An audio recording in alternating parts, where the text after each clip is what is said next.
À primeira vista, as unidades do SESC São Paulo parecem reunir ambientes com finalidades muito diferentes no mesmo lugar. Piscinas, ginásios, clínicas odontológicas, teatros, espaços expositivos.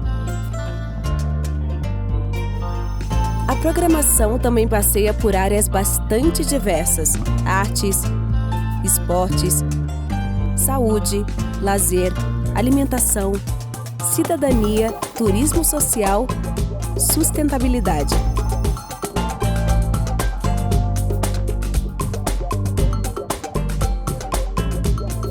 Programas tão variados buscam o bem-estar das famílias dos trabalhadores do comércio de bens e serviços e do turismo.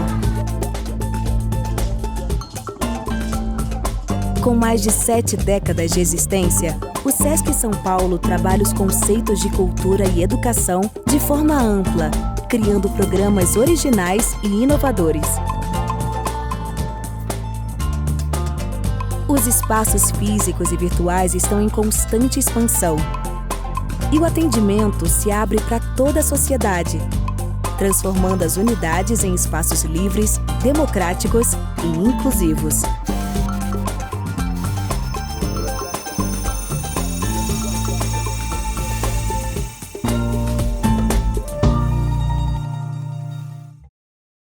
Hoje recebemos aqui Márcia Ivana de Lima e Silva, professora aposentada do Instituto de Letras da Universidade Federal do Rio Grande do Sul, doutora em Teoria Literária pela PUC do Rio Grande do Sul e que tem uma tese sobre os manuscritos de Incidente em Antares, de Érico Veríssimo, e também autora do livro A Gênese de Incidente em Antares. Seja muito bem-vinda, Márcia. Prazer é todo meu. Muito obrigada pelo convite. É um prazer participar dessa celebração dos 120 anos de Érico Veríssimo. Como tu É uma falou, alegria. sempre atual. Exatamente. É uma alegria te receber aqui, e eu sei exatamente que você, pela formação que tem, pela, é, é, pelos conhecimentos, né, com a sua tese sobre o Érico Veríssimo, vai nos ajudar muito a ter essa visão ampla, né, da obra de Érico Veríssimo e também do perfil do nosso escritor. Não é?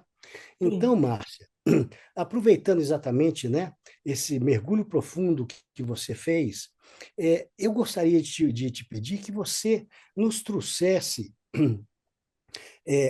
um olhar, né, assim, esse seu olhar hoje sobre o perfil desse homem, Érico Veríssimo, né, é, tão peculiar, reservado às vezes não sempre, né, como era um traço bem marcante dele, mas ao mesmo tempo extremamente comprometido com o seu tempo, né, Sim. com a conjuntura em que vivia, né, e também da obra dele, né, como um todo, né, para que a gente possa ter a dimensão do autor e da sua obra. Então, Érico nasce no interior do Rio Grande do Sul, numa cidade chamada Cruz Alta, em dezembro de 1905, por isso 120 anos. E ele é de uma família, de grandes latifundiários que, na verdade, perdeu todo o dinheiro, né? Ele é de uma família, principalmente por causa do pai dele, né? O pai dele acabou sendo um dos responsáveis por esse empobrecimento da família, mas que manteve uma tradição de ilustração, digamos assim. Então, o Érico já cresce num ambiente de leitura de revistas em língua estrangeira, porque o pai dele fazia questão, e também cresce circulando no meio da alta roda de Cruz Alta, né? Isso explica esse autodidatismo que o Érico vai ter durante toda a vida, né?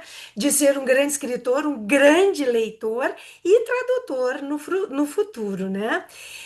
E tinha Então, também uma, ele sai.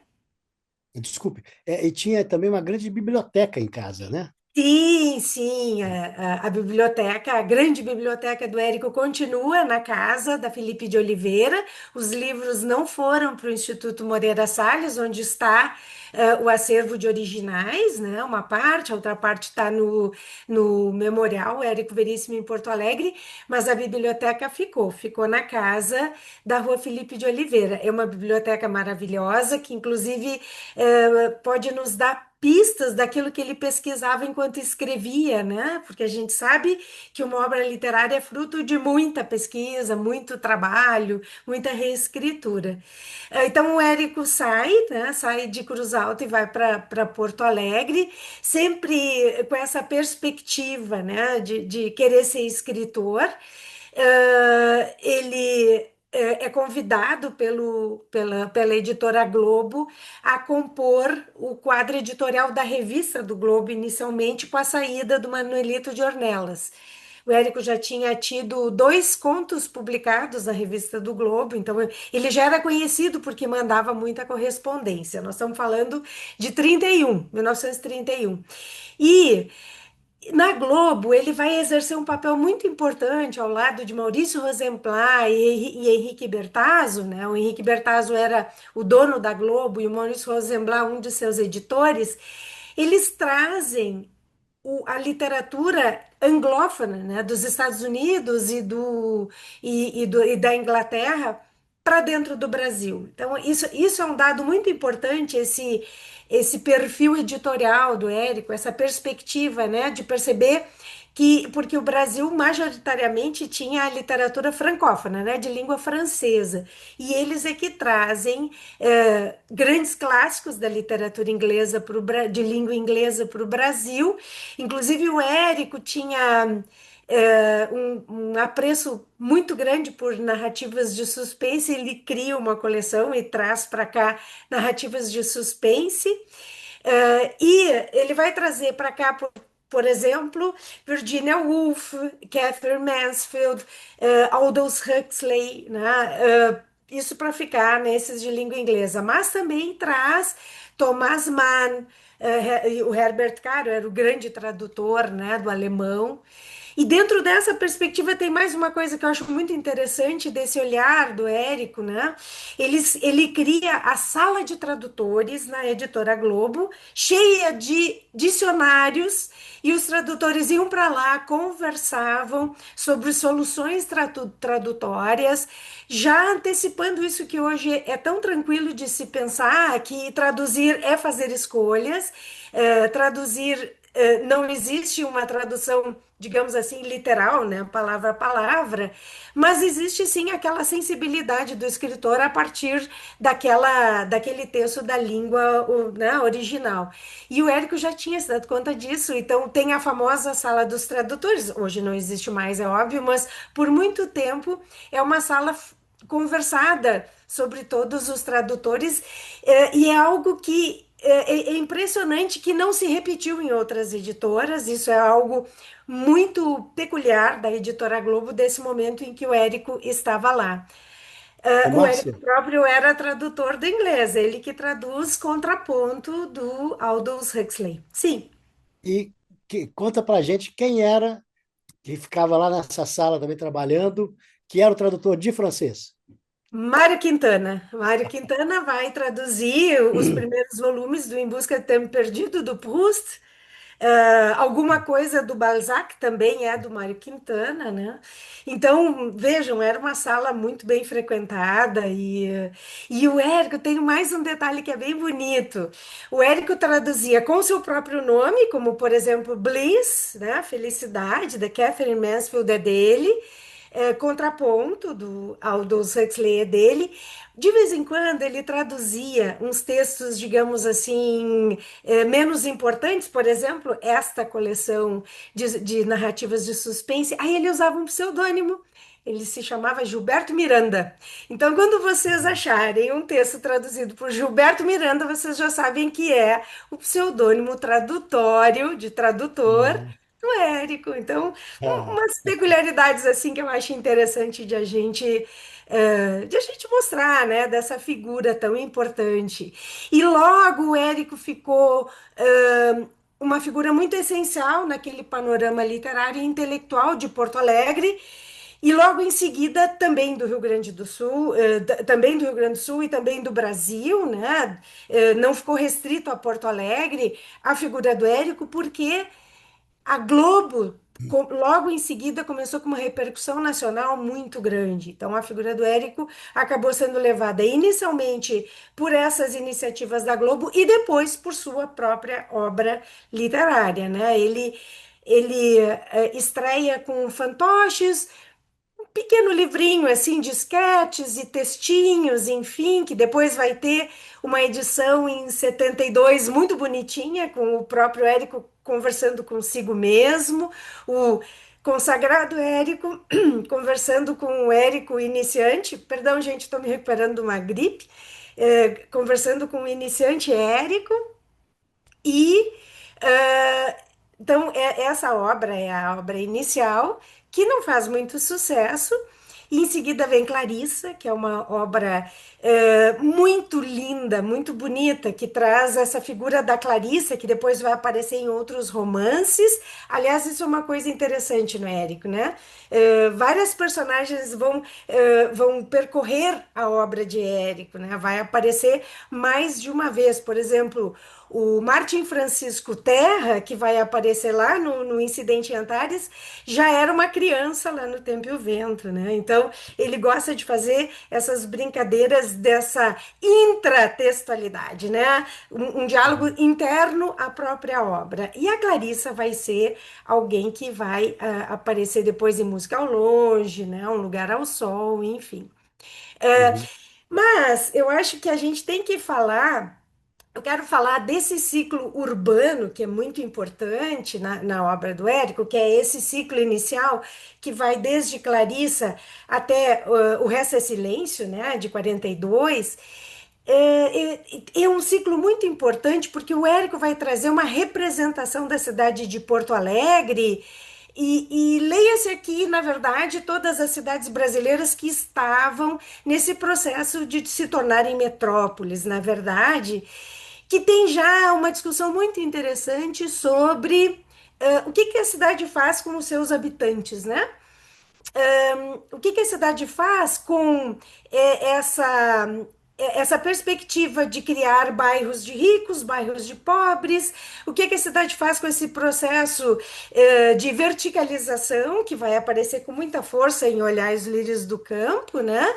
Essa verticalização da cidade, o que que ela significa, né? Significa retirar da cidade a sua estrutura de casinhas e criar megatérios e grandes edifícios. Será que a cidade está pronta na sua infraestrutura para isso? E ele vai fazer uma discussão, e aí é algo que vai marcar a obra do Érico do início ao fim. Essa discussão do ser humano acima de tudo, né? A figura do ser humano como central para se pensar a cidade, as relações políticas, as relações sociais, enfim. Isso vai estar desde Clarissa, né? A Clarissa lá, o microcosmo da tensão que a Clarissa vivia como esse quadro, né, de se pensar a sociedade, e a Clarissa, ao mesmo tempo entusiasmada com a cidade, né, na comparação com a sua pequena cidade de Jacarecanga, e essa desumanização, né? A Clarissa, de repente, passa a ver mendigos na cidade, né? A cidade grande, a metrópole, a urbanização, ela traz consigo a figura do mendigo, né? Então, tem uma série de discussões que estão lá no início da obra e que vão estar novamente ou ainda lá no Incidente Antares, a obra de fechamento ficcional do Érico, porque depois ainda tem o solo de clarineta, né? Eu quero chamar a atenção para duas obras desse ciclo urbano que eu acho que são essenciais para se entender este panorama, né? Eu começo de Caminhos Cruzados, porque é anterior a Olhar os Lírios do Campo. Caminhos Cruzados é uma obra muito interessante que merece ser lida. Ela foi escrita logo em seguida da tradução de Contraponto, portanto, aqui o Érico vai introduzir na literatura brasileira a técnica do contraponto, tá? Ele descobre a partir da obra do Huxley, mas não é o Huxley que traz a primeira vez essa técnica, na verdade é o John dos Passos, mas enfim, é a partir do Huxley que ele aprende e gosta muito, ele vai repetir essa técnica depois, um pouco no Tempo e o Vento e também em Incidente Antares, enfim, e no Senhor Embaixador também, ele gosta muito da técnica do contraponto. O que é essa técnica? É uma técnica que fica muito difícil de eu escolher quem é protagonista da história, porque há vários núcleos que são equivalentes, ou seja, que têm igual valor para que a narrativa cresça. É mais ou menos como se fosse a nossa novela, a telenovela, né? A novela da televisão. Ela repete um pouco essa técnica do contraponto, porque eu tenho os diversos núcleos que, por sua vez, terão protagonistas nesses núcleos, mas os núcleos eles são importantíssimos para que a história aconteça. E mais um detalhe, os núcleos lá pelas tantas, eles se interpõem, eles se cruzam, né? E aí é muito essa técnica do contraponto, ela vai ser muito interessante, por exemplo, para a gente mostrar um quadro social. O núcleo mais pobre vai servir o núcleo mais rico. A novela de televisão mostra isso super bem. E isso está super bem mostrado aqui no Caminhos Cruzados. Aqui, mais até, porque o Érico cruza, vou usar de propósito esse verbo, cruza essa história das personagens, as mais ricas, as mais pobres, enfim, com os bairros em que moram, mostrando justamente essa geografia da cidade que vai expulsando os pobres, né? A cidade vai crescendo, vai ficando, os ricos vão tomando conta da cidade e vão expulsando os pobres para a periferia. Gente, que coisa mais atual do que essa discussão que está aqui, ó, em 36 e já, né, o Érico já está falando sobre isso em 36 e é algo que hoje a antropologia, a geografia humana tratam com imenso carinho essa discussão, porque é uma discussão que é muito importante, inclusive, para se pensar políticas públicas para uma cidade, né? E o Érico já está mostrando isso aqui, né? Essas pessoas que moram longe, que ficam horas dentro do bonde, né? No caso aqui, é muito parecido com a nossa realidade atual. Eu sempre fico um dilema dentro do meu coração quando eu vejo que uma obra é muito atual. É um dilema por quê? Porque, claro, que isso é um mérito da obra, mas, por outro lado, eu fico desconcertada pelo fato de que a sociedade não evoluiu a ponto de tornar essa obra algo datada. Ela não é datada, ela está discutindo coisas que são muito atuais, que é os gregos, né? Os gregos são atuais até hoje, porque, justamente, desconcertantemente, nós evoluímos na tecnologia, mas não evoluímos nas relações humanas, enfim. Bom, isso é um outro debate, mas é só para chamar a atenção para essa Márcia, atualidade do Érico, né? Que já está. Eu quero chamar a atenção para mais um detalhe que tem nessa obra, que depois vai gerar, em 41, o padre Fritzen, lá no Rio Grande do Sul, era um padre muito conservador, que fez um processo contra o Érico. Existe um grande processo, o Fritzen Veríssimo, né? O padre Fritzen vai abrir um processo contra o Érico, dizendo que a obra do Érico era absolutamente pornográfica, subversiva, enfim, todas aquelas coisas que os conservadores adoram demonizar, né, na sociedade. E por quê? Aqui nesse livro ele tem cenas bastante picantes, vamos dizer assim, entre a Chinita e o Sandoval, e entre a Chinita e uma outra menina. Vejam só. isso em Então, 36. 36. Então, e aí depois o Érico vai ter que responder este processo, enfim, vai se arrastar por um tempão com o padre Fritzen. E um dos motivos é Caminhos Cruzados, principalmente, mas na esteira do lançamento de O Resto é Silêncio, é que esse padre, que O Resto é Silêncio também tem uma discussão. Então, essa turma não acha pornográfico alguém passar fome, né? Mas acha pornográfica uma cena de um homem amando uma mulher ou de uma mulher amando uma mulher. Enfim, é uma discussão que se mantém muito atual, vejam só. Aham, Ok? exatamente. Então, em 38 sai Olhar os Lírios do Campo. Por que que esse romance é tão importante? Este aqui é o romance que vai colocar o Érico no cenário nacional. Ele ganha vários prêmios, inclusive o prêmio Graça Aranha da Academia Brasileira de Letras. E é um livro que vai dar a independência financeira do Érico. Olha que interessante. A partir E daqui, aí, o Érico começa a conseguir viver de seus direitos autorais. Sim. que é ele e Jorge Amado, né? Foram os primeiros, né, a conseguir essa, a viver de literatura, né? Exatamente. Na No década de Brasil. 50, os dois são considerados os primeiros escritores a conseguir viver de seus direitos autorais. Exatamente. E isso vai ser uma coisa bem importante, porque isso dará um respaldo e uma credibilidade a eles, que depois na ditadura vai ser muito importante e a gente chega lá. Então é bom marcar isso. Com licença. Enfim, Olhares Livres do Campo acaba sendo um livro muito importante e uma curiosidade. Embora o Tempo e o Vento, na verdade, o Continente, porque não é toda a obra, mas é o Continente mesmo.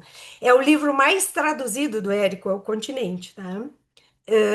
O que tem mais edições em língua portuguesa é Olhares do Campo. Ele continua sendo um campeão de leitura e de vendas, é uma coisa muito. Hoje em dia, o Érico é publicado pela Companhia das Letras e a Companhia das Letras continua dando este mesmo retorno, assim, né? De que Olhares do Campo continua sendo a obra mais vendida. Vamos lá tentar entender por quê, né? Aqui a gente tem a história do Eugênio, aquele médico, né? Cujo grande propósito da vida era a ascensão social a qualquer custo. Ele vai fazer um casamento por interesse, enfim. Ao lado disso, tem uma figura que é a Olívia, que também é médica. Vejam, 38, o Érico bota uma mulher fazendo medicina, ela se forma, ela vai para o interior do Rio Grande do Sul ser responsável pela de maternidade de um hospital. Então, o Érico já tinha essa galeria de mulheres que, na verdade, já estava lá na pensão da tia Eufrazina, que já estava na figura da Clarissa, a professora, que de uma certa forma é quem sustenta a casa, a Fernanda, que sustenta o Noel. O Érico já tinha uma galeria de mulheres bem interessantes que eu acho que se torna o ápice aqui com a Olivia. Por quê? Porque a Olivia acaba ficando grávida do Eugênio, não conta para ele, se muda para o interior e cria Ana Maria sozinha. Então, que coisa mais atual do que uma mulher, como é que se diz, mãe solo? É a coisa Uhum. mais atual que tem. Então, eu acho que por isso que um dos motivos porque esse livro se mantém tão atual, né? Porque tem essa mulher muito forte, muito íntegra, muito séria no sentido de convicções, né?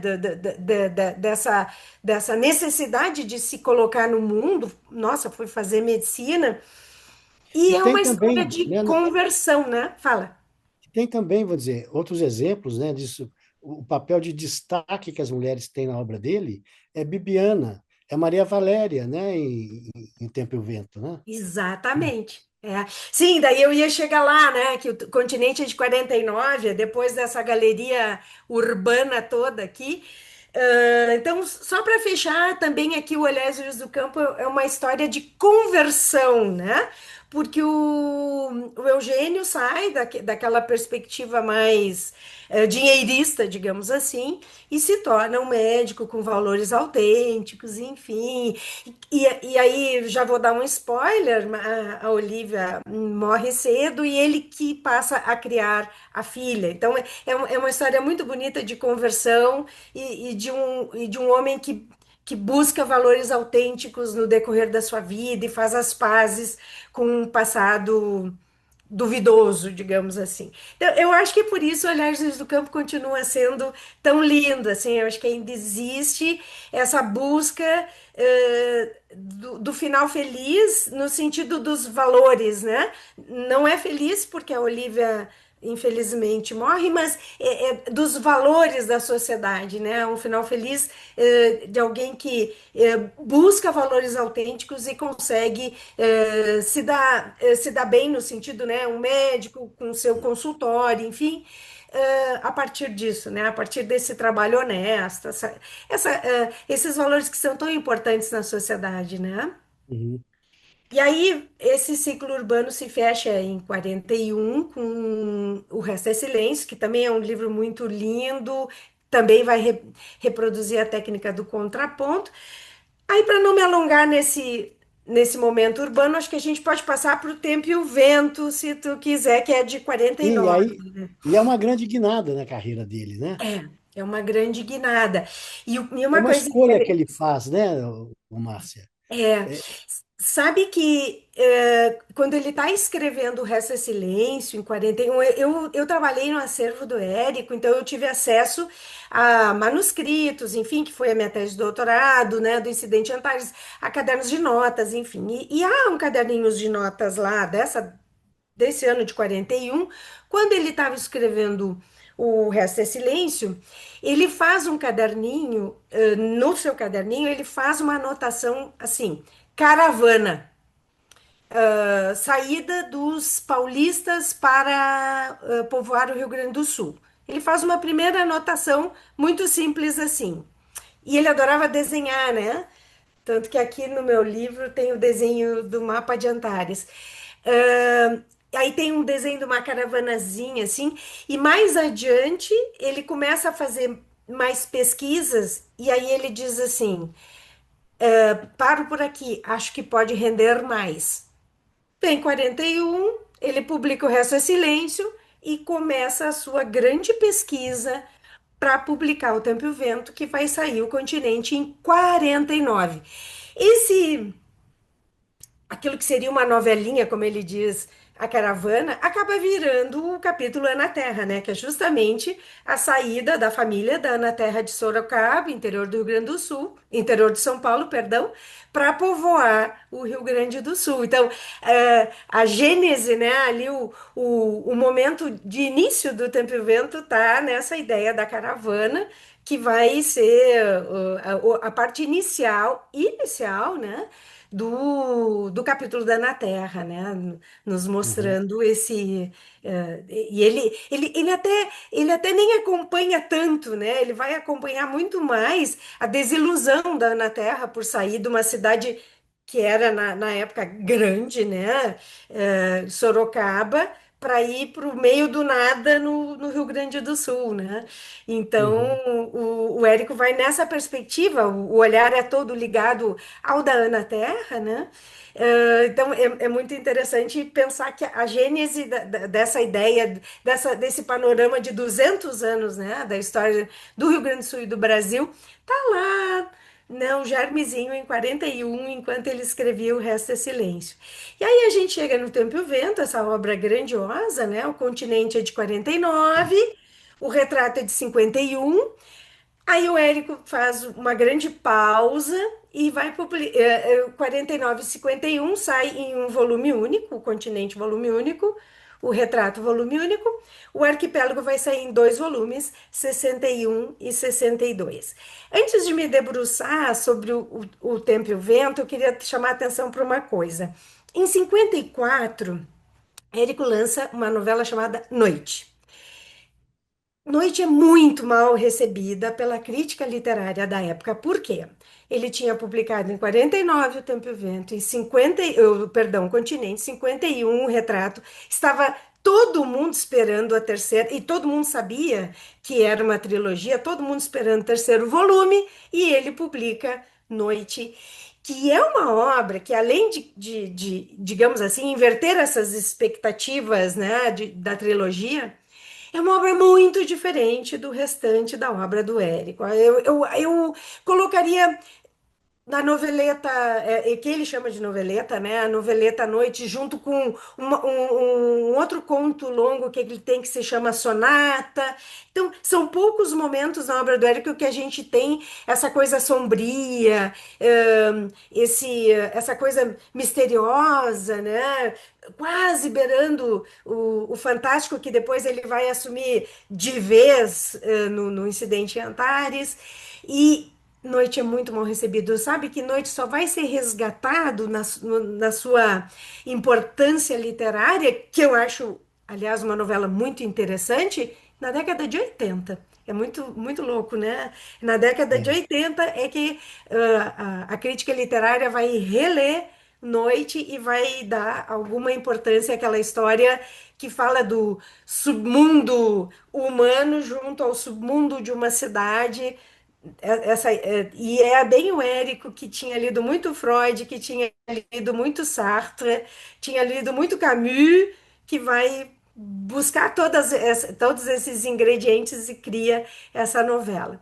Bom, aí o Continente, que estoura no Brasil, e não só no Brasil, logo em seguida começam as traduções.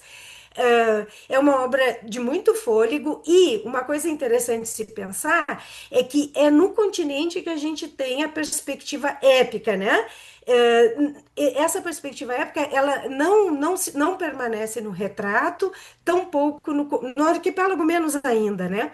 Agora, a perspectiva épica, ela está sim lá no Continente. Eu acho que por isso que faz esse sucesso estrondoso, por isso que chega com tanta harmonia naquele momento, 49, porque o que que significa essa perspectiva épica? Essa perspectiva épica, ela geralmente está ligada aos mitos fundadores, né? Toda nação, ela tem o seu épico. Olha os Lusíadas, né? Olha os Nibelungen dos alemães, olha Ilíada e Odisseia, olha a Eneida, né? E o Tempo e Vento acaba, na verdade, o Continente, né, acaba sendo o nosso épico, né? É um épico gaúcho, mas que vai além, porque ele conta também a história do Brasil, de forma menos enfática, mas o Brasil está ali. O Márcio Souza depois vai fazer algo muito parecido, na história do Amazonas, acho que vale a pena marcar isso. O Márcio Souza vai fazer uma trilogia da história do Amazonas também, dentro dessa perspectiva.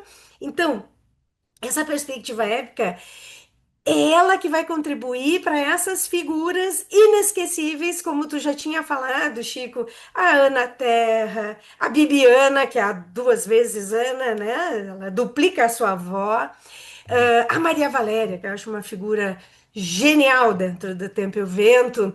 E a Maria Valéria, embora seja menos falada, ela é uma figura que estruturalmente, gente, estruturalmente, tá? Ela não vive durante 200 anos, que é o tempo né, da história do Tempo e Vento, 1745 a 1945. É óbvio que ela não vive 200 anos, mas na estrutura do romance, Maria Valéria está desde a primeira à última página. Ela está lá na primeira página, né, no cerco ao sobrado, no sobrado um, e ela está lá no fim. Ela que carrega a vela do negrinho do pastoreio para todo mundo achar o seu destino, que tá o arquipélago, né? Tá todo mundo já separado, né? Ninguém se comunica mais naquela família. E já vou dar um spoiler: o Floriano, que vai ser quem vai escrever O Tempo e o Vento, né? Que eu acho uma figura genial dentro do Tempo e o Vento também, que é o escritor. Ele tá junto com a tia, e a tia começa digamos assim, incentivá-lo a escrever a história da família. E ela tá já cega, muito velha, segurando a vela, né, para iluminar o destino. E ela tá na última página do romance. Eu acho isso muito lindo, muito. Além de haver essa circularidade de termos o início e o fim, né? O primeiro parágrafo do continente é igual ao último parágrafo do arquipélago. A gente tem essa figura com essa circularidade, né? Que vai ser aquela que vai ser o condão da memória, né? Ela que vai trazer essa memória viva para dentro do romance, né? Porque ela, muita coisa ela viveu e outras coisas, ou viveu, testemunhou, enfim, e outras coisas ela ouviu, né? Então é ela que Uhum. vai, de uma certa forma, realizar, né, essa tarefa junto com o Floriano que senta e escreve a história da família. Então tem essa primeira parte, o continente, que eu imagino que é o mais lido de todos. Quando as pessoas dizem, ah, eu li o Tempo e o Vento, eu sempre pergunto, o Tempo e o Vento ou o continente? Porque às vezes as pessoas só leem o continente. Então tem todo aquele panorama lindo, né? Figuras interessantíssimas como o Capitão Rodrigo, eh, o Bolívar Cambará, a Luzia Terra Cambará. Então tem várias figuras interessantíssimas e o continente foi adaptado, então acabou dando mais visibilidade também. Então com o nome de Tempo e Vento, mas, de novo, a adaptação foi só do continente, tanto para a Você fala para a minissérie TV, né? quanto para o filme, a Ah, tá. minissérie e Uhum. o filme, né? Uhum. Então, a história tá lá e eu acho muito bonito que, porque o Érico, ele usa a técnica do contraponto temporal para construir o Tempo e o Vento. Temporal por quê? Porque ele vai fazendo avanços e recuos temporais dentro, aí não são personagens diferentes, as mesmas personagens, o mesmo núcleo de personagens, mas no tempo, né? No espaço, nem tanto. No retrato, sim, porque a gente vai ter o Rodrigo Terra Cambará que vai para o Rio de Janeiro, mas no continente é no mesmo espaço, mas no tempo, né? Essas figuras. Então, é Santa Fé, o Rio Grande do Sul, e depois Santa Fé. E essas figuras no tempo, que eu acho lindo esse contraponto temporal que ele faz de mais passado, menos passado, né? Chama atenção para algo que é muito importante dentro do romance, quando vocês lerem ou relerem, prestem atenção nos intercapitulares em itálico que o Érico coloca, que é a nos chamar atenção para a história não oficial. É a história que está em itálico, né? Vejam, lá em 49, o Érico já está chamando atenção para algo que depois os estudos historiográficos vão chamar atenção, né? Para essa ideia de que a história oficial é a história dos vencedores, mas existe uma história dos vencidos. E quem está em itálico é justamente os vencidos. A história da família da Ismália Caré, a história de onde veio o nosso querido Rodrigo Cambará, né? Que ele vem de um. Aí é que tá que eu acho tão interessante, ele se torna uma figura épica, mas o seu nascedouro é nada épico, né? Uma coisa, digamos assim, quase profana, né? Então é muito legal.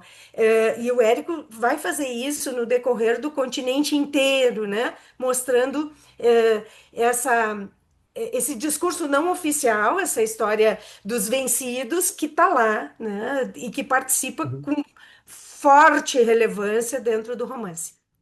Perfeito. Aí temos, então, o retrato, o O retrato, arquipélago. a história do Rodrigo Terra Cambará, o médico que se torna deputado. O Érico consegue mostrar as engrenagens políticas do Rio de Janeiro, né? Não se esqueça que a capital era do Rio de Janeiro naquele momento. E que ele faz isso também em Incidente em Antares, né? Também, né? Sim, sim, depois ele vai mostrar pra gente de novo, né? Uhum. O Rodrigo Terra Cambará é uma figura muito interessante, assim. Eu brinco sempre com os alunos que Ah, professor, é a favor de literatura de autoajuda e tal. Gente, a grande literatura ela é sempre de autoajuda, porque ela nos ajuda a nós nos conhecermos e a conhecer o mundo e a conhecer as relações, enfim. E o Rodrigo Terra Cambará é o tipo do homem que a gente tem que prestar atenção, porque ele é o canalha sedutor, assim como era seu bisavô, né, o Rodrigo Cambará. Canalha sedutor, gurias, vamos prestar atenção, porque eles estão aí, eles são sedutores, mas são os canalhas, né? O Rodrigo Terra Câmara é um canalha, sedutor, muito sedutor. Ô, Leiam, Márcia, leiam um desculpa, retrato para vocês entenderem o que que eu quero desculpa te dizer. interromper, mas é muito curioso, porque é uma característica do Érico, é porque os personagens dele fogem da caricatura, né, da padronização, né, da idealização. Eles são misturados, como nós somos, Sim, né? O bom, o sim. ruim, né? O bonito, o feio, né? Sim. Sim, por isso que eu chamo a atenção, assim, essa perspectiva épica, né, de elogio aquele início do Rio Grande do Sul, enfim, fica só no continente. Depois o retrato passa a ser muito crítico, o arquipélago mais ainda, né? Então, sim, ele vai conseguir nos mostrar as várias dimensões do ser humano, né? Nós não somos uma coisa só. Ninguém é só bom nem só ruim, né? E há momentos na vida em que a gente acaba escapando mais para um lado, mais por outro, principalmente na perspectiva dos outros, de repente, do que a gente está, como a gente está interagindo. E é isso que o Érico está mostrando, que as pessoas não têm duas dimensões, tem três dimensões sempre, né? Então, as Uhum, figuras centrais dos livros sempre vão nos mostrar esse dilema interno, os dilemas sociais, os embates na sociedade, enfim. Eu acho isso uhum, genial. E isso é uma galeria de personagens, é uma quantidade de histórias, e é isso que é legal. Mesmo lá no romance urbano, eu já tinha essa tridimensionalidade, né, da caracterização das personagens. Agora, nesse interiorzão lá do Rio Grande do Sul, continuo tendo, ou seja, ser humano. Ele é um bichinho que não é, muda quase nada desde os gregos, não importa muito, está sempre em busca do poder, da autoafirmação, enfim, né? Não se importa muito em usar o próximo. Enfim, o Érico está mostrando isso nas diversas dimensões, né? é. Então, isso é bem interessante. E para fechar o Tempo e o Vento, eu queria chamar a atenção para o arquipélago. Poucos conseguem chegar no arquipélago pela extensão, enfim, até porque não são avisados de que a dimensão épica se encerra no continente quando a gente entra no retrato.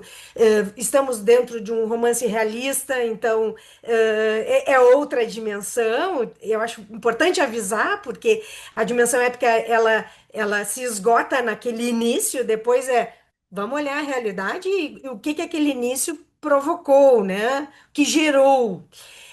E quando a gente chega no retrato, no arquipélago, a gente já está em 1945, em plena Segunda Guerra Mundial.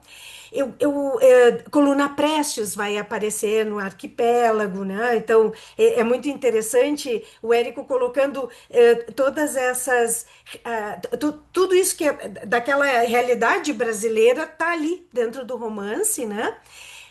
A partir das personagens. Então, o Toríbio Terra Cambará participa da coluna Prestes, aí a gente fica sabendo como é que foi, porque aí o Toríbio volta e conta, enfim, né?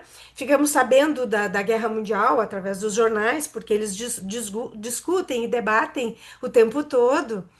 E eu, particularmente, sou apaixonada pelo arquipélago, porque eu acho que ali tem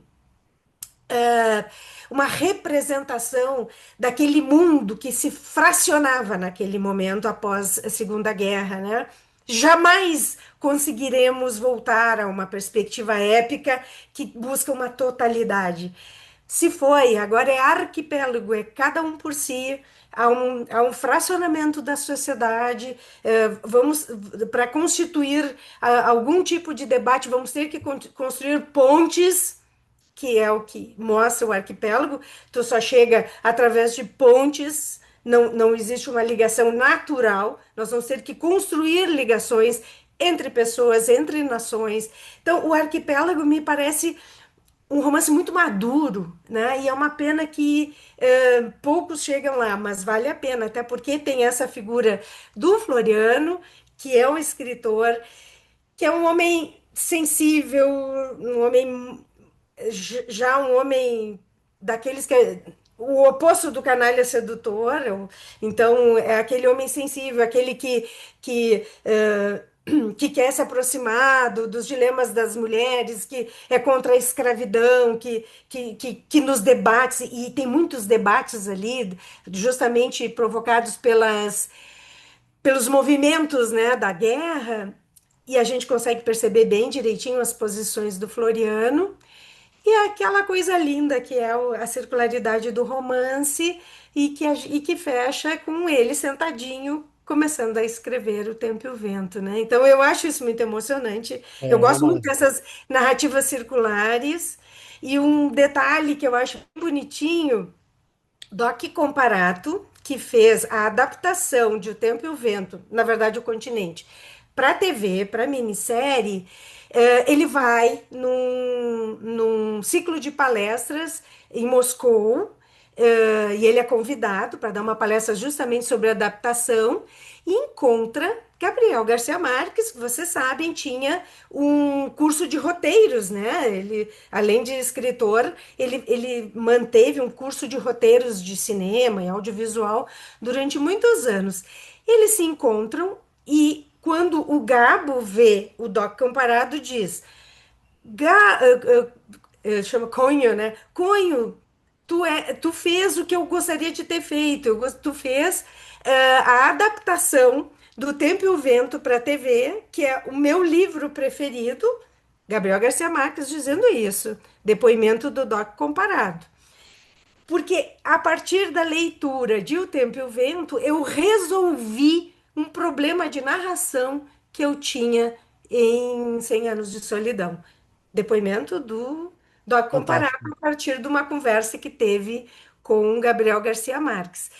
Então, isso não é pouca coisa, né? A gente Não, ter jamais. um escritor aqui na esquina É, que é digamos assim, a inspiração, né, de Gabriel Garcia Marques é, para resolver um problema narrativo de O Tempo e o Vento, e a gente sabe, perdão, de Cem Anos de Solidão, e a gente sabe que Cem Anos de Solidão também tem essa proposta de circularidade da narrativa, não exatamente como o Tempo e o Vento, né? Mas essa circularidade, né, de começar como termina, como a gente vai encontrar na Casa dos Espíritos, né?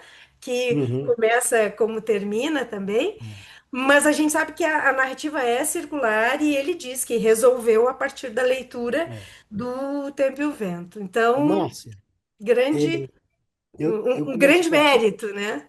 um pouco preocupado com o nosso tempo e eu queria pedir a você para a gente esgotar, evidentemente, sem prejuízo aí né, do conteúdo, esgotar assim, a parte da obra para a gente entrar na figura do Érico, que eu acho também Tá. fascinante. Ah, a gente pula direto para o ciclo político, então, né? O prisioneiro, senhor embaixador, incidente Antares, né? Quero chamar a atenção ao prisioneiro, né? Quero chamar a atenção que é um livro que se passa num país asiático, é uma guerra num país asiático.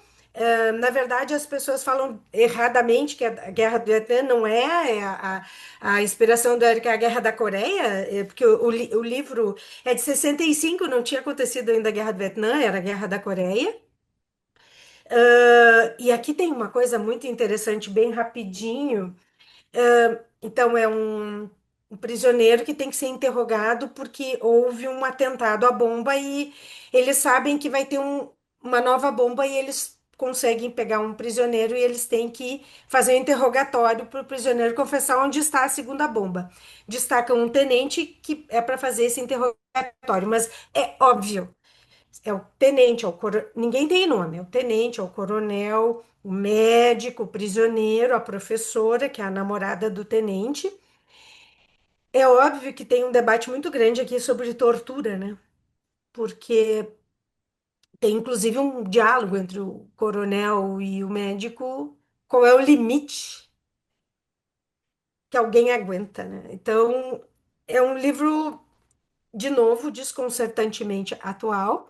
E um detalhe, assim, a professora, acho que aqui a professora é o alter ego do Érico, assim, ela tem propostas humanitárias muito próximas daquilo que depois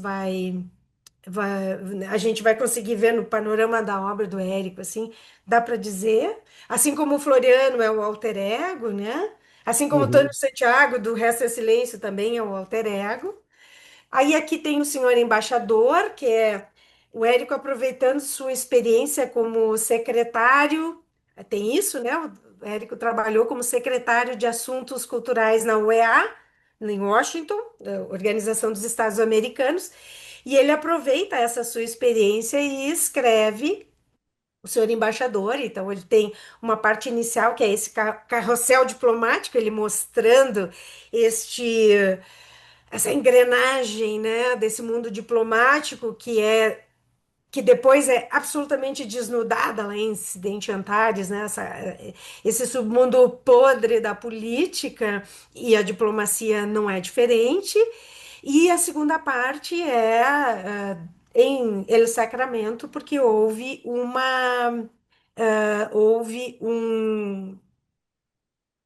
golpe de esquerda, mais ou menos baseado em Cuba. E uma coisa interessantíssima nesse livro: Érico não apoia nenhuma ditadura, nem de esquerda, nem de direita. Qualquer coisa que cercear a liberdade humana e que, de alguma forma, for invasivo em relação ao ser humano, ele está fora. Então, isso é importante. E, por fim, a última obra ficcional do Érico, Incidente Antares, eu até trouxe aqui. Essa é a capa da primeira edição, e tem um dado interessantíssimo: Incidente Antares é publicado em plena ditadura, em 1970. Já tinha tido o AI-5, né, em 68, e aí em 13 de dezembro de 68, e em 69, Érico e Jorge Amado lançam uma carta aberta nos principais veículos, né, de imprensa, de que não submeteriam seus originais à censura prévia, que só publicariam aquilo que fosse, né, de sua vontade, com a aquiescência das editoras, e que, se fosse para submeter originais à censura prévia, não publicariam mais. E o Érico publica sem passar pela censura prévia, com uma grande sacada de marketing que tinha aqui em cima. Infelizmente, quando eu comprei esse aqui, tinha uma cinta, como se chama, vermelhinha aqui, escrito assim: num país totalitário, esse livro jamais seria publicado. Então, o que um totalitário menos quer é ser chamado de totalitário. Então, faz de conta que ok. Mas há certas. Assim, os Sete Mortos Insepultos é tudo maravilhoso aqui. Acho que vai ter uma conversa bem profunda sobre o incidente Antares, então eu vou. Né, tu vai ter, né, Chico? é, mas Então, vale a pena, porque Acidente Antares é inesgotável, né? aqui tem os Sete Mortos Insepultos, cada um com uma representação, né, de algo importante a ser denunciado dentro da sociedade. A Herotildes, né, que foi prostituída com 12 anos, né, e passou a ser amante do principal nome, figura da sociedade antarense, e quando ficou velha foi jogada embora, foi jogada no lixo, né? Tem um monte de coisa aqui, né? Prostituição infantil, etarismo, nossa, dá para discutir um monte de coisa aqui a partir da Herotildes. O Cícero Branco, que é o advogado dos próceres de Antares, e que sabe tudo, que acaba morrendo, né, naquela greve geral, que os coveiros também fazem a greve. eh, e ele começa a denunciar, que ele sabia de tudo. Mas eu acho que a figura mais importante dentre esses sete mortos é o João Paz, que morre numa sessão de tortura. Então, ele chega no coreto da praça com braço e perna quebrados e um olho fora da órbita. E no seu, na sua, no seu atestado de óbito está que ele morreu de pneumonia, complicações de pneumonia. Nem preciso dizer para vocês que a gente vai ter milhões de casos, né, na história brasileira daqueles que foram perseguidos, enfim, que morreram em sessões de tortura. Recentemente tivemos o filme que mostra isso, Vladimir Herzog, que é aquela foto ridícula, para não dizer outra coisa, de um homem na altura dele se enforcou, mas as pernas estão dobradas. Como é que ele teria se enforcado, né? Enfim, Márcia, era tudo, era a pior ficção de todas, né?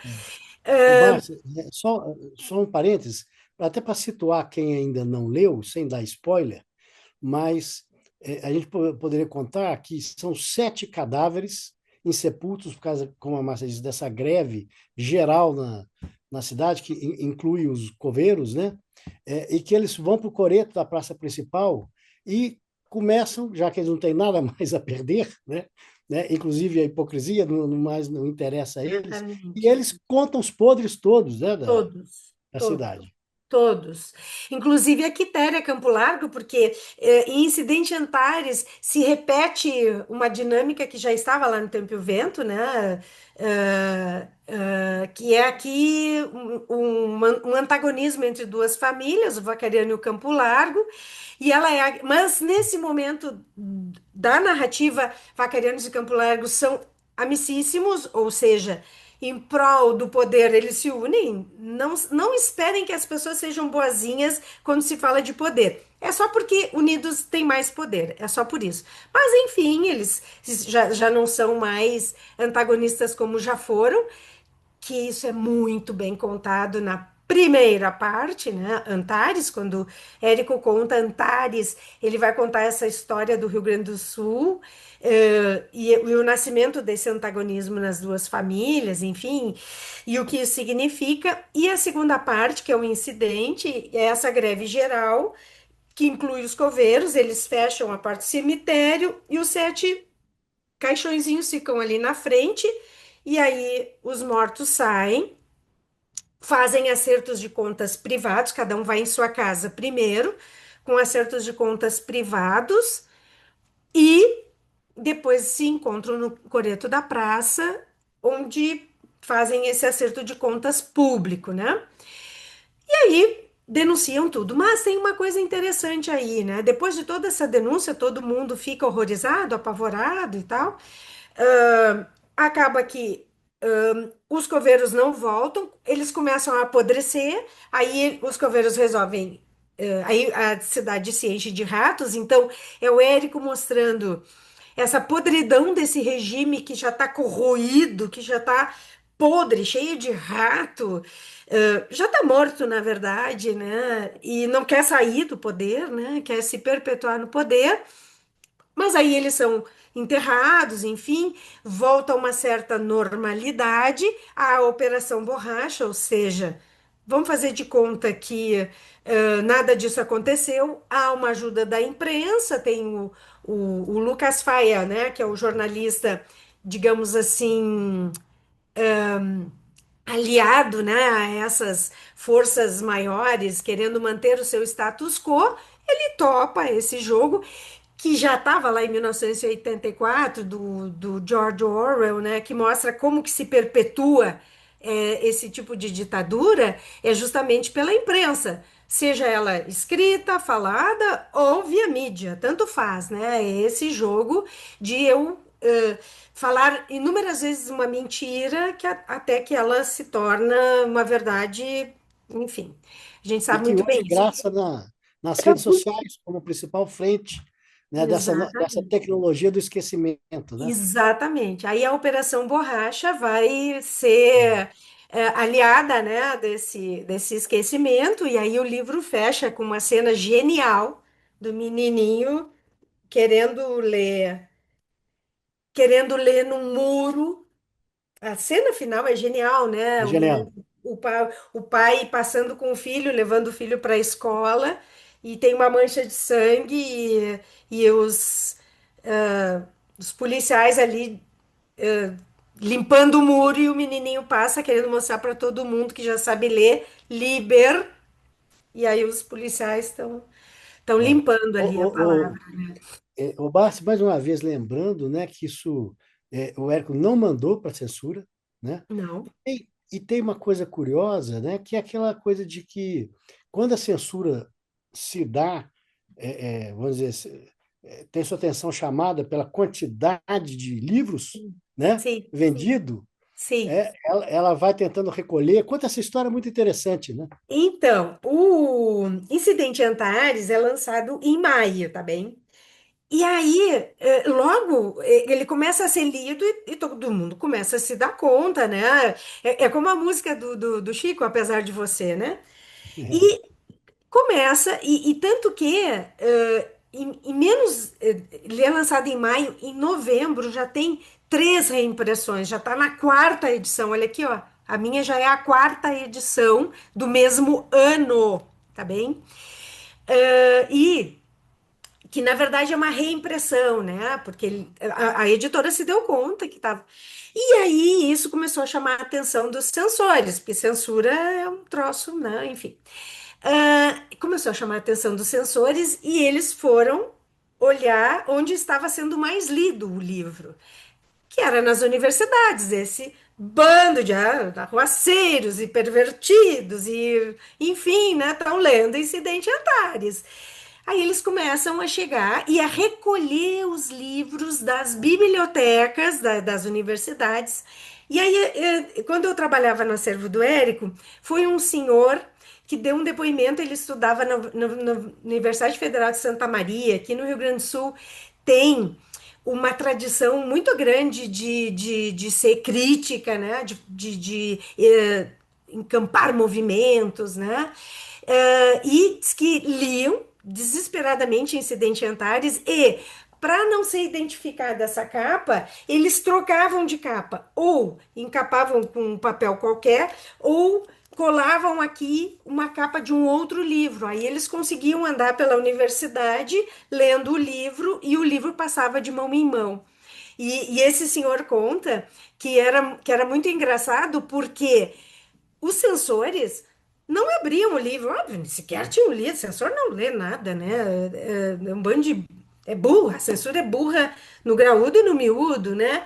Em Então, qualquer hora, em tempo e lugar, em qualquer lugar, né? exato. Claro que o censor não vai abrir, tampouco já tinha lido para saber sobre o que se tratava, só ouviu falar que era subversivo e não ia abrir. Então eles olhavam a capa, ah, tá, ok. Então, diz que os sensores sequer abriam o livro, que era tranquilo andar pela universidade com Incidente Antares. Isso foi É. um depoimento de um senhor. Eu achei um depoimento muito, muito bonito, assim, dentro dessa Uhum. perspectiva de que as pessoas não têm ideia o que é viver numa ditadura, né? Então, é legal a gente dar esses depoimentos para as pessoas se darem conta, assim, né? Essa carta do Jorge Amado e do Érico de não submeterem os originais. A gente sabe, através da correspondência do Érico, que hoje está todinha no Instituto Moreira Salles, no Rio de Janeiro, que ele ajudou muitas pessoas durante a ditadura, tanto com dinheiro, porque as pessoas perdiam seus empregos sumariamente, porque não concordavam com a opinião de alguém maior lá, perdiam seus empregos. O Érico ajudava com dinheiro, ajudava às vezes conseguindo lugar para essas pessoas ficarem, porque essas pessoas não podiam mais ficar onde estavam. Então tem esse lado humano do Érico que é muito, muito bonito e que dá essa dimensão, né? De uma pessoa realmente preocupada com o ser humano e realmente preocupada com essa noção de liberdade de atuação, desde que tu não esteja ferindo o próximo. Não tem problema que tu pense diferente de mim, né? Não tem problema nenhum. E ele era completamente contra a violência, isso fica muito claro em todos os livros. Então, toda vez que havia qualquer indício de que a violência se aproximava, o Érico já marcava a sua posição. E a censura é uma violência em si mesma. Esses atos de meu Deus, tortura nem se fala, mas esses atos de fechamento, vejam, 71 fechou Congresso, fechou tudo, fecharam editoras, fecharam rádios, TVs, enfim, tudo isso é violência, né, gente? É violência simbólica, pode ser física, pode ser psicológica. E o Érico sempre se contrapôs a isso. Então, é isso que a gente falava lá no início, desse dilema, né, de quando uma figura e sua obra continuam muito atuais, por um lado, é maravilhoso, porque a gente vê, né, a grandiosidade, mais de 30 títulos o Érico tem, uma obra grandiosa, que tem essa coerência, né, a favor do ser humano, contra a violência, e continua muito atual. Então, isso é desconcertante, por um lado, ainda mais em face, né, da nossa absolutamente atual, o atual momento, em que a O- o- gente tem, ontem eu me emocionei, né? A gente pode dizer, ontem foi o último dia do sim, julgamento, eu fiquei emocionada, eu chorei, eu que estou envolvida com a obra do Érico. Fiz minha tese de doutorado sobre incidente Antares, minha dissertação de mestrado sobre senhor embaixador. Acredito no ser humano acima de tudo e na força das instituições, né? Ontem eu me emocionei e acho que a obra do Érico traz isso para a gente. E diante do quadro atual, ela é cada vez é. mais atual, Se ele, mais próxima de nós. se ele tivesse vivo, certamente teria se emocionado também, né, Márcia? Ai, E, com certeza. e Ah, aí, nossa, e teria aí eu queria, mesmo. infelizmente, como a gente já está aqui nos aproximando do final, infelizmente, que é uma delícia te ouvir, né? Ah, imagina, obrigada. Tanta informação que você nos traz, mas eu queria fechar exatamente com isso, né? É, esse, essa figura ímpar, né, que foi um sujeito discreto, não quis ir para a Academia Brasileira de Letras, embora houvesse sondagens, né? Sim, Um cara que era altamente crítico consigo mesmo na sua obra. sim, A crítica dele é feroz em relação a olhar os livros do campo, sim. né? A que mais vende, até É, hoje, né? é. Então fala um pouquinho para a gente fechar essa É, participação assim tão to- maravilhosamente, né? Com esse total, homem extraordinário também. totalmente verdade. Ele era um homem muito humilde, muito autocrítico. Se dizia apenas um contador de histórias. Ele dizia isso: eu sou apenas um contador de histórias. Ele dizia também: minha obra não é profunda. Na verdade, tudo que ele dizia, ele meio que respondia essa crítica acadêmica, né, mais elitista, e ele era muito criticado por vender muito, sabia? O É, fato de ele vender parte da muito, crítica, né? e ele e o Jorge Amado, né, porque, enfim, vendia muito, então é uma obra popular com pouca profundidade. Só que a gente lê hoje, a gente vê o painel que ele consegue traçar e a profundidade, né? Tanto das figuras que ele cria quanto dos enredos. E ele era uma figura humana, a casa da Filipe de Oliveira estava sempre aberta às pessoas, ele sempre recebia desde estudantes até embaixador e ministro, da mesma forma. Eh, eu tive o privilégio de conviver com a dona Mafalda, a viúva, e a dona Mafalda manteve isso de receber à tardinha as pessoas lá. Eu conheci pessoas maravilhosas, assim, que iam lá visitar a casa do Érico, o Érico como figura, isso que tu tá chamando a atenção, né? Para além do escritor, a figura humana, Érico Veríssimo, as Uhum, pessoas queriam conhecer a casa em que ele morou, a família que ele conseguiu criar, né? Que ele conseguiu manter. Que era algo que ele confessa, né, em solo de clarineta, que ele havia perdido, né, por causa do pai que foi embora. Eh, então, as pessoas, eu vi estudantes indo lá fazer pesquisa, grandes figuras indo lá conversar com a dona Mafalda e falar sobre o Érico, sempre com muito carinho, muito respeito, muita admiração. Ele foi muito cedo para os padrões atuais, né? Ele morreu às portas de fazer 70 anos, ele morreu 2 semanas antes de fazer 70 anos, para padrões atuais é muito jovem, alguém que sempre se posicionou. Então, ele tinha esse lado humano, crítico, politicamente, absolutamente comprometido, e, e um lado humano de acolhimento, né? De ser alguém. E a casa acaba sendo uma bela metáfora disso, né? A casa acolhedora, a casa que mantém sendo um lugar em que a gente vai para conversar com as pessoas, mas também para respirar um pouco daquele ar, daquele ambiente maravilhoso. E isso tudo foi o Érico que criou, né? E ele nos representou muito bem quando esteve lá nos Estados Unidos, né? Ele levou a literatura latino-americana, não só brasileira, latino-americana com muita força para a OEA. Isso é algo que é dito não pelos brasileiros, mas pelos mexicanos, por exemplo, falam que o Érico deu entrada na cultura mexicana com muita força, que era mal vista por ser uma cultura dos imigrantes, né? Ele coloca essa cultura de forma com muito relevo, né? Enfim, ele era uma figura humana. Eu não o conheci pessoalmente, só conheci a Dona Mafalda, mas conheço um pouquinho através da obra. Acho que era uma figura maravilhosa. E eu gostaria de fechar minha participação lendo o poema do Drummond. O Ah, Drummond fez um poema. Quando o Érico morreu, o Drummond era muito amigo do Érico, eles tinham.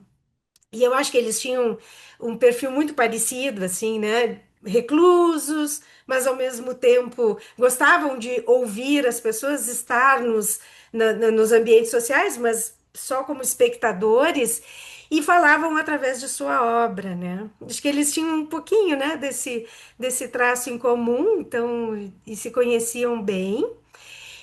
E o Drummond faz um lindo poema para o Érico quando o Érico morre. Posso ler? Posso terminar sim, por lendo esse favor, poema? por favor. Então Sim, por tá. favor. A falta de Érico. Falta alguma coisa no Brasil depois da noite de sexta-feira. Falta aquele homem no escritório a tirar da máquina elétrica o destino dos seres, a explicação antiga da Terra. Falta uma tristeza de menino bom, caminhando entre adultos na esperança da justiça, que tarda, como tarda, a clarear o mundo. Falta um boné, aquele jeito manso, aquela ternura contida, óleo a derramar-se lentamente. Falta o casal passeando no trigal. Falta um solo de clarineta. Ah, Ê, desculpa, coisa me linda. emocionei É, até. mas a sua emoção, eu entendo perfeitamente. E te Ah, agradeço por ser, no seu depoimento, tão inteira, tão vibrante, né? E com isso a gente aprende mais com você do que aprenderia, vamos dizer assim, com a mera apresentação informativa, obrigada. né? Te Obrigada. agradeço muito, Eu que muito obrigado de agradeço. coração, viu, Márcia? Eu agradeço o convite e continuo à disposição. Ok. Tá, E parabéns aí pelo evento. Muito obrigada. Prazer te tá, eu que conhecer, agradeço. Chico. Isso aí. Muito bom, muito obrigado e um grande abraço.